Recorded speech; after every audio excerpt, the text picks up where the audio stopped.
On the morning of November 10th, 1898, a mob of white men gathered in front of a burning building in Wilmington, North Carolina, and posed fit for a photograph. The building was the office of the Daily Record, one of the only black-owned daily newspapers in the entire United States. The men had just set it on fire, and they stood in front of the flames, hundreds of them, rifles in hand, and smiled for the camera the way you might pose in front of a trophy.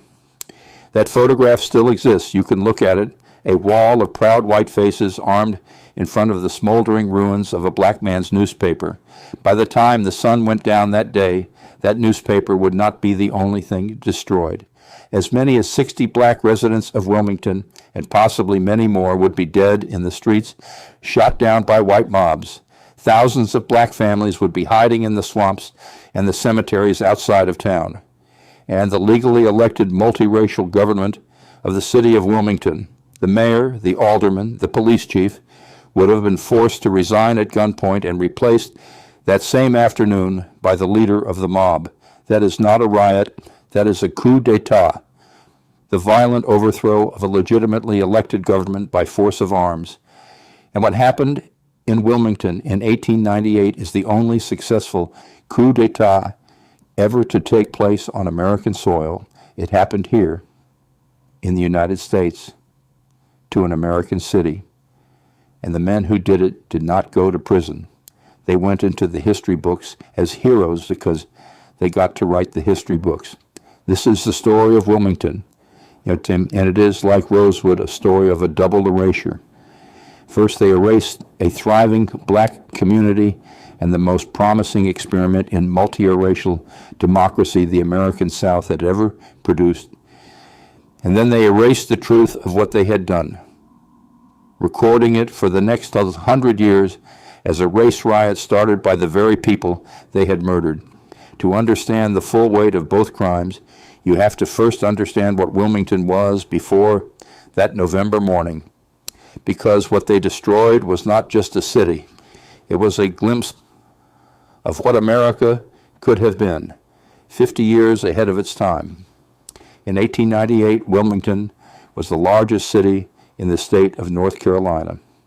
It was a bustling, prosperous port on the Cape Fear River, and it was a majority black city. Around 56% of its residents were African American. But the remarkable thing about Wilmington was not simply that black people lived there, it was how they lived there, because Wilmington in the 1890s was home to one of the most successful, prosperous, and politically empowered black communities anywhere in the post-Civil War South. Consider what a black resident of Wilmington could be in 1898. He could be a lawyer, and several were. He could be a doctor. He could be an architect. A man named John H. Howe designed buildings in that city. He could be a barber, a merchant, a tradesman, a business owner. Black Wilmingtonians owned property, ran successful enterprises, and built a real and rising middle class. And crucially, a black man in Wilmington could hold public office and carry a badge. There were black aldermen on the city council. There were black magistrates. There were black policemen walking the streets with the authority of the law. There was a black man serving as the deputy collector of customs, and another as register of deeds. And there was the Daily Record, Alex Manly's newspaper, a black-owned daily, publishing every day, one of only a tiny handful of such papers in the entire nation. This was a community with a voice, with power, with prosperity, and with a stake in its own governance. And this was possible because of something extraordinary that had happened in North Carolina politics, something that has been almost entirely forgotten. In the 1890s, North Carolina was governed for a few brief and shining years by what was called the Fusion Movement. It was a political coalition, an alliance between the Republican Party, which included the vast majority of black voters and many white ones, and the Populist Party, which represented struggling white farmers. Together, these two groups fused into a majority. And in the elections of 1894 and 1896, this biracial, multiracial fusion coalition won control of the North Carolina state government, breaking the grip of the white supremacist Democratic Party that had ruled the state since the end of Reconstruction. Think about what that meant. In the Jim Crow South in the 1890s, there was a state where black and white citizens had joined together at the ballot box and taken power, where black men voted freely and held office, where a genuine multiracial democracy was actually functioning. Historians have called Wilmington one of the last strongholds of the multiracial democracy that Reconstruction had promised. The living, breathing proof that black and white Southerners could govern together. It was the fulfillment, decades early, of everything the Civil War was supposed to have won. It was, quite simply, the future. And that is precisely why it had to be destroyed. Because to the white supremacists of North Carolina, a working, prosperous, non-corrupt, multiracial democracy was not a triumph. It was the single most dangerous thing in the world. As one historian put it, the very existence of a viable, functioning, multiracial democracy upended their entire belief system. Their whole worldview rested on the idea that black people were incapable of self-government and that white rule was the natural order of things. And here was Wilmington every single day proving that idea to be a lie. So it could not be allowed to stand. It had to be, in that historian's chilling phrase, wiped off the face of the earth.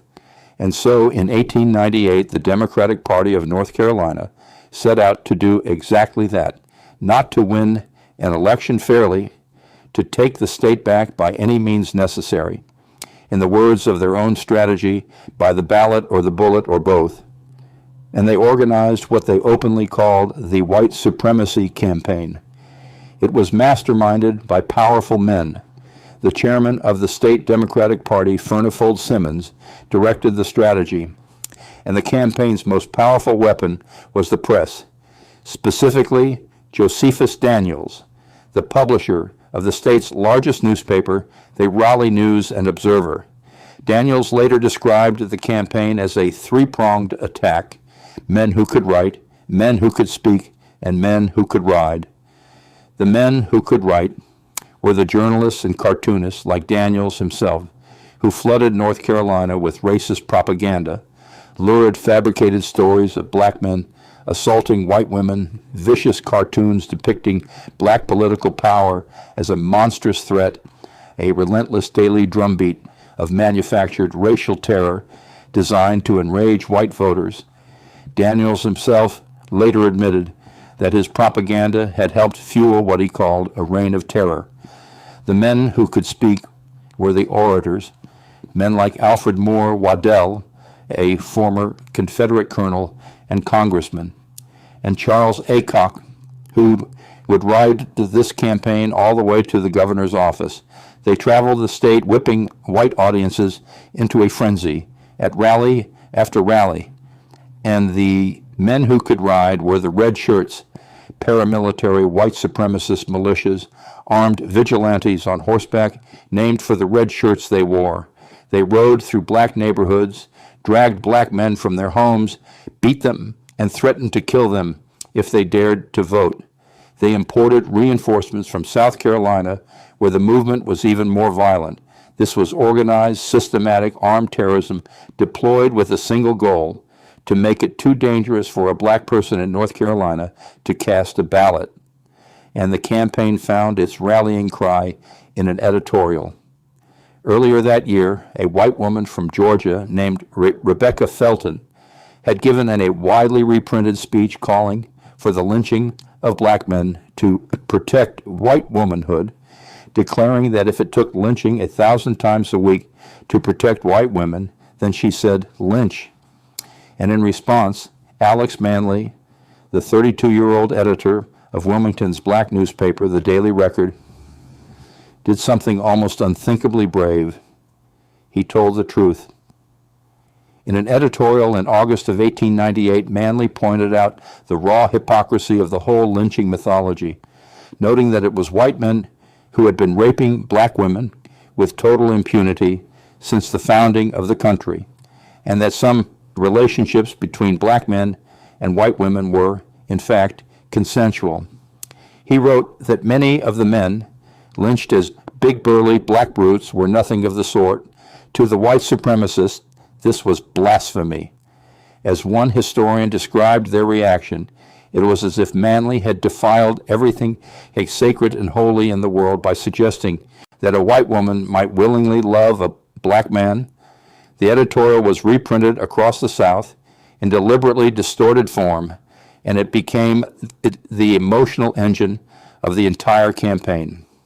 A South Carolina senator, Ben Tillman, came to North Carolina and openly chastised its white men for not having already killed that damn nigger editor. The message was clear.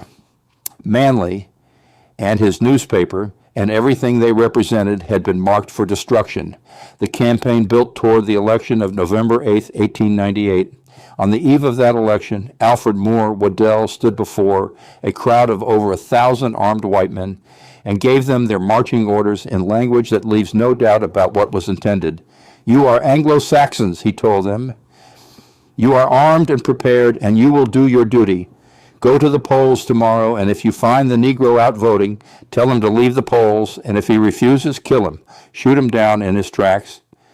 Waddell would also vow in that campaign that if it came to it, he would choke the current of the Cape Fear River with black bodies. And on election day, the terror worked. Between the red shirts at the polls, the fraud, the stuffed and discarded ballot boxes, and the sheer weight of the intimidation, black and Republican voters were suppressed across the state. The Democrats swept the election. They retook the North Carolina legislature and the county governments. The white supremacy campaign had won, but it had not won everything. And this is the crucial detail that turns an election into a coup, because the city government of Wilmington itself, the mayor, Silas Wright, and the board of aldermen, had not been on the ballot in November of 1898. Their terms did not expire until the city election scheduled for March of 1899. So even after the statewide Democratic victory, the multiracial fusionist government still sat in Wilmington's City Hall. Black office holders still held their seats. That symbol of racial equality, that living proof, was still standing, and the white supremacists of Wilmington were not willing to wait 4 more months. They had won the state. Now they wanted the city immediately, and they were prepared to take it by force. A secret cabal of the city's leading white businessmen, a group known as the Secret Nine, had been planning for exactly this. They did not intend to wait for an election. They could simply have stolen in March. They intended to overthrow the government by violence. On November 9th, the day after the election, they made their move toward it. They convened a mass meeting of white citizens and issued a document they grandiosely titled the White Declaration of Independence. It proclaimed that the white men of Wilmington would never again be ruled by men of African descent, and it laid out a set of demands: that Alex Manly's newspaper be permanently shut down and Manly himself banished from the city, and that the black community submit to white rule. A committee led by Waddell delivered an ultimatum to a group of Wilmington's black leaders, demanding a response by the following morning. The black leaders, understanding the mortal danger they were in, actually agreed to the demands in writing, but they were caught in a trap. The black lawyer designated to hand deliver their response was blocked by white patrols, so the letter had to be sent by mail. And the next morning, Waddell simply claimed he had never received it. The response didn't matter. It had never mattered. The ultimatum was a formality, a fig leaf, an excuse. The decision to seize the city by force had already been made. Waddell declared that the black community had failed to comply, and he set the coup in motion. At around 8 o'clock in the morning on November 10th, 1898, some 500 armed white men assembled at the armory of the Wilmington Light Infantry. Alfred Moore Waddell took command, and he led them, this armed column growing to as many as 2,000 men as it moved through the streets to the office of the Daily Record. They broke into the building. A fire was set, and the office of Wilmington's black newspaper, the voice of its black community, was burned to the ground. That is when the mob stopped and posed for its triumphant photograph in front of the ruins. And then the killing began. From the burned-out newspaper office, the violence spread out into the black neighborhoods of Wilmington, into the district known as Brooklyn. The white mobs, the red shirts, and the militia moved through the streets, and they shot black residents down. The Wilmington Light Infantry brought out a rapid-fire gun, a machine gun, mounted on a wagon, and turned it on the black community. Black men were shot in the streets, in their yards, as they tried to flee. The exact number of the dead will never be known, and that fact is itself part of the crime because no honest count was ever made. The city coroner recorded 14. The official 2006 state investigation concluded the toll was as many as 60. And some estimates, based on the accounts of survivors, and the bodies said to have been dumped into the Cape Fear River, run to well over 100, even as high as 300. Every single one of the confirmed dead was black. Not one white person was killed. Behind those numbers were human beings with names, most of which were never recorded, another layer of the erasure. But some are known. A man named Joshua Halsey, born before emancipation, a father, was hunted down by white militiamen after a rumor of gunfire and shot to death near his home. His great-great-grandson would spend a lifetime tracking down the deed to the house Halsey had owned, trying to reclaim a family history that had been shattered that day. And as the shooting spread, terror swept the black community. Hundreds of black families fled their homes with whatever they could carry, running for their lives out of the city and into the surrounding swamps and forests. Some sheltered in the woods for days in the cold.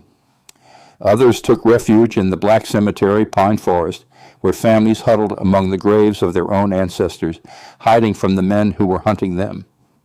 One survivor, a 12-year-old girl named Athalia Howe, was among those who hid in that cemetery. Decades later, as an old woman, the memory would rise up in her without warning, and she would grab her great-granddaughter by the wrist and cry out, "If it ever happens again, run! Don't let it happen to you!" That is the kind of terror that does not end when the shooting stops. It lives in the body and it passes down through generations. By the late afternoon of the same day, the second half of the operation was complete because this was never only a massacre, it was a coup. And with armed men in the streets and black residents dead and fleeing, Waddell and the coup's leaders went to the seat of city government and forced the legally elected officials to resign. At gunpoint, one after another, Mayor Silas Wright resigned, the aldermen resigned, both black and white. The chief of police resigned, and a new government, handpicked by the leaders of the mob, was installed in their place. The newly seated board of aldermen promptly elected Alfred Moore Waddell, the man who had led the armed march that morning, the man who had promised to fill the Cape Fear River with black bodies, as the new mayor of Wilmington. Let that sink in.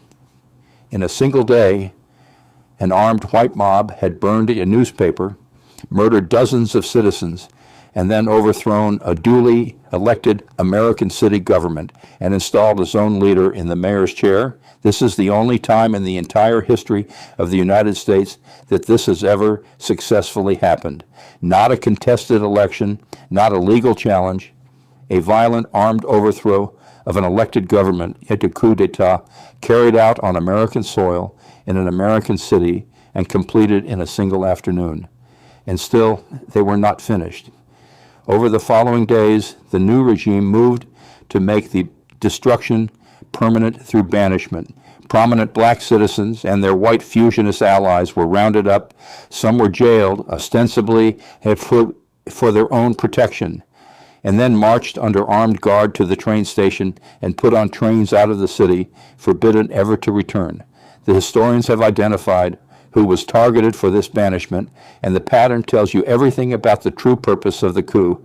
The banished fell into three categories: black leaders who had openly opposed white supremacy, successful black business people, and white people who had benefited politically from black voters. In other words, they exiled the leadership, the wealth, and the alliances of the multiracial democracy. They cut off its head. Alex Manley, the newspaper editor whose words had been used as the excuse for all of it, had already fled the city ahead of the mob, and he never came back. In the weeks that followed, some 2,100 black residents left Wilmington for good. According to the historian David Zucchino, whose research reconstructed the whole event, none of the banished exiles ever returned. A majority black city had its black community gutted, its leadership scattered to the winds in a matter of days. And now we come to the second erasure, the one that in some ways is the most insidious of all, because the men who carried out the Wilmington coup did not hide what they had done. They celebrated it. And they wrote the story of it themselves, and they told a lie so effective that it held for 100 years. They called it a race riot. From the very first newspaper accounts, the massacre was framed not as an attack by white men on black citizens, but as a riot started by black people, a race disturbance, in the words of one national magazine, in which the noble white citizens of Wilmington had been forced to restore order. Waddell himself wrote a triumphant account. A local chronicler wrote that bloodshed was begun by the Negroes and that the coup had brought about a happy new era of prosperity for the city. The perpetrators recast themselves as the victims and their victims as the aggressors. It was a complete and total inversion of the truth, printed and reprinted until it became the official history. And no one was ever punished. Not one man was ever charged, tried, or convicted for the murders committed in Wilmington on November 10, 1898. Instead, the perpetrators were rewarded. Charles Aycock, one of the campaign's chief orators, was elected governor of North Carolina. The men who planned and led the coup went on to long-honored careers. Schools and parks and buildings would be named after them. Several received honorary degrees from the state university, and the coup did exactly what it was designed to do, not just in Wilmington, but across the entire South, because Wilmington was a proof of concept. It showed white supremacists that a functioning multiracial democracy could be destroyed by force, and that they would face no consequences. In 1900, the North Carolina legislature, guided by men who had been advisors to the coup, passed a suffrage amendment with a grandfather clause and a literacy test engineered to strip black men of the right to vote entirely. And it worked.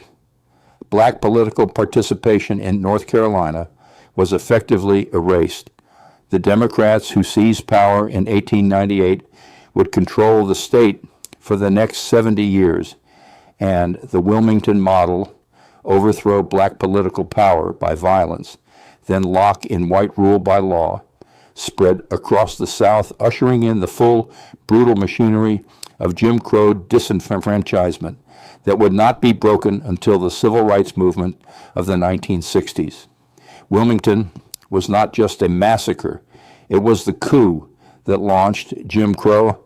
So for a century, that was the story when it was told at all. The Wilmington race riot of 1898, a regrettable disturbance, blamed on its own victims, a footnote. The truth that it was a planned coup and a massacre, the violent overthrow of an elected government and the deliberate destruction of a thriving black community and a functioning multiracial democracy. That truth was buried alongside the unrecorded bodies of the dead. But buried is not the same as gone. And in the end, the truth of Wilmington did what the truth of Rosewood did. It came back. In 2000, the North Carolina General Assembly established an official commission to investigate what had really happened in 1898.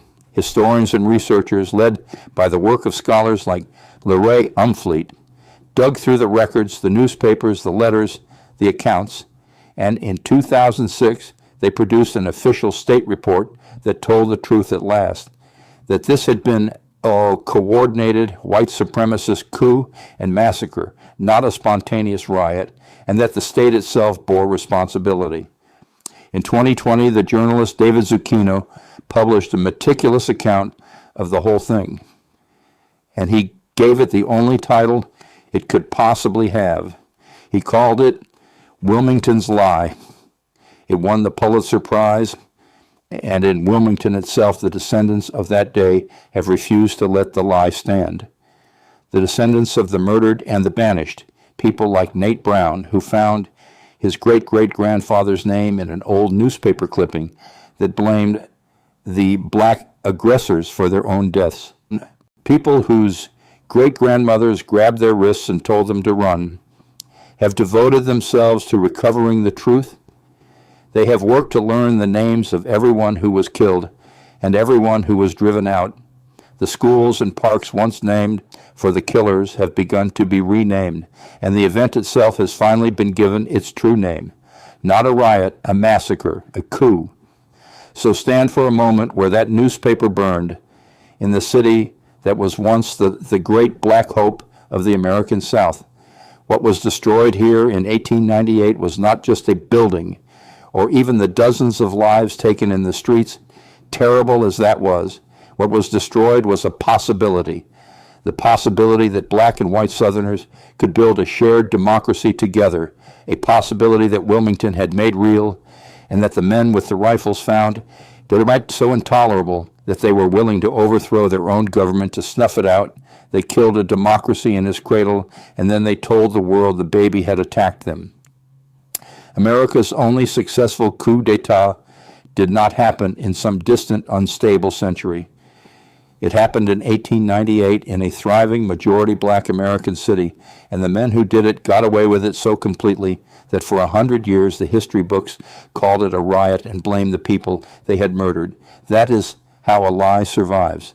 And the recovery of the truth of Wilmington is a reminder of something we should never allow ourselves to forget, that democracy is more fragile than we'd like to believe, that it can be taken by force by men who are willing to lie about it afterward, and that the only thing that ever finally defeats such a lie is the stubborn, patient, unkillable insistence of the people who refuse to let the truth stay buried. They burned the newspaper that told the truth in 1898, but the truth outlived the fire. It always does, as long as someone is willing to keep telling it.